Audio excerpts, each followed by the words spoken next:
જેમ બલિરાજાએ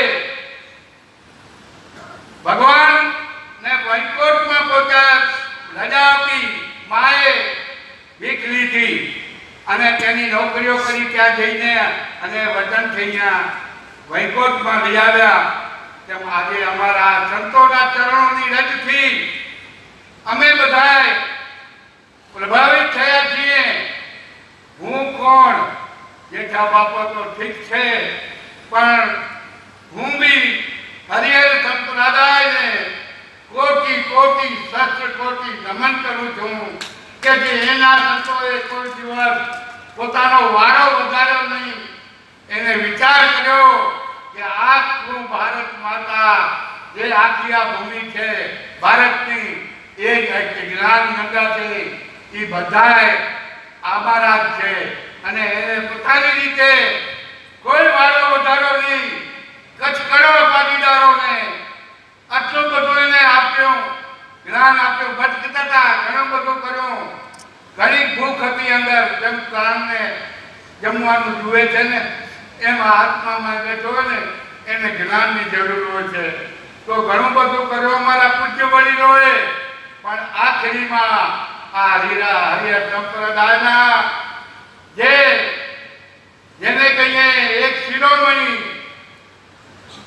જેટલા સંતોના નામ લઈએ એ ઓછા છે, પણ એમને જે કાર્ય કર્યા ઈશ્વરદાસ મહારાજથી લઈને બધાએ, પણ કોઈ પોતાનો વારો ન વધાર્યો અને સૌને સંકલ્પતા આપી.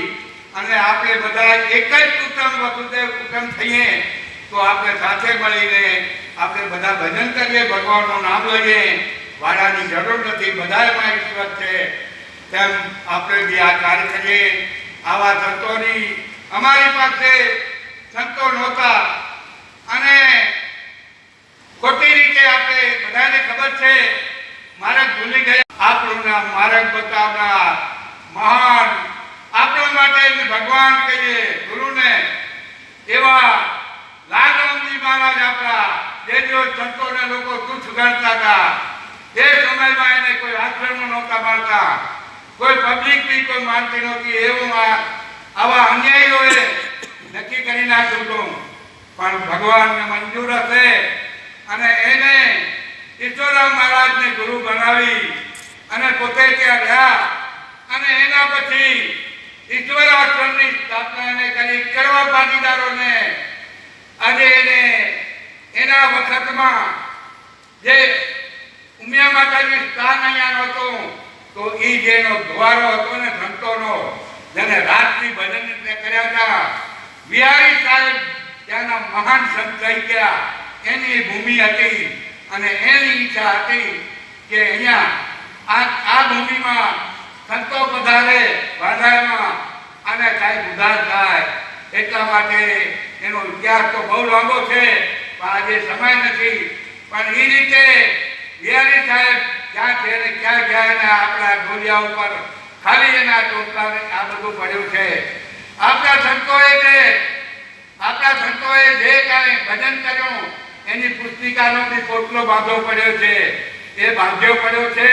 પણ મારું વિચાર એમ થાય છે કે એ પોટલાને બી ખોલીને એમાંથી જે રત્નો છે ને બહાર લઈ આવીને પંજાબમાં મૂકવા જોઈએ. એવું સાહિત્યકારોને પૂછીને કરીને પણ આપણે આ કરવું જોઈએ. ખાલી બંધ પર પડેલું જ્ઞાન મજા નહીં આવે, તો એના માટે એ કરીએ.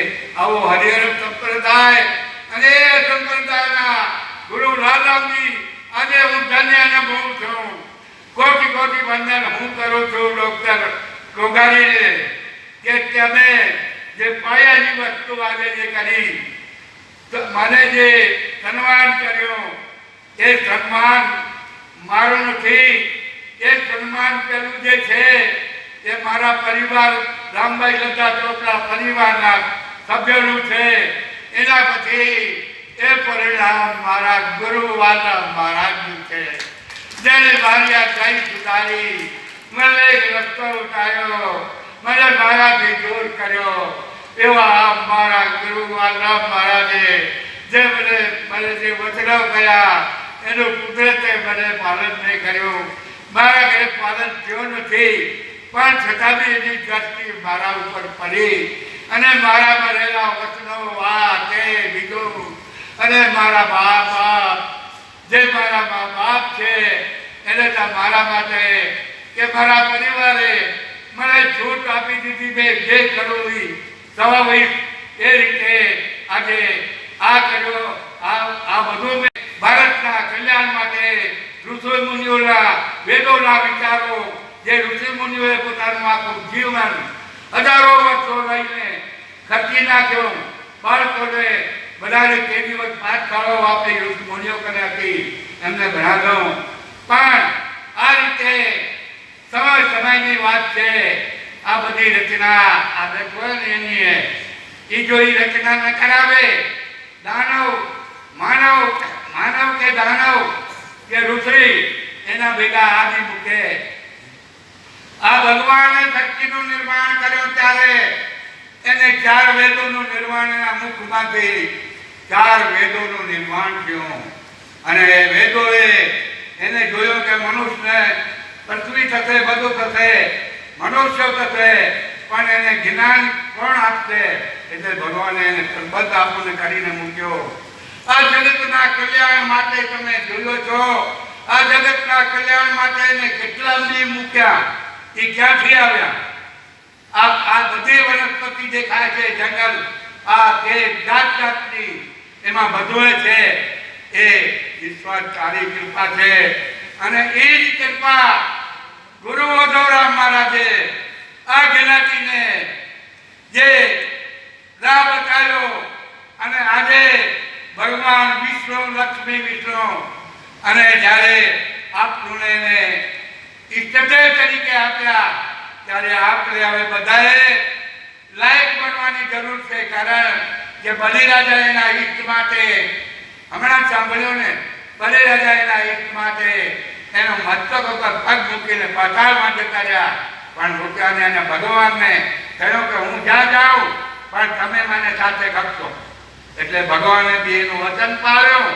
અને આ રીતે નારદજી આવીને, નારદજી દેવોના ઋષિ આવીને કહ્યું મારા લક્ષ્મીજીને કે તમે આ રીતે કરો, આ રીતે કરશો તો તમને વિષ્ણુ મળશે.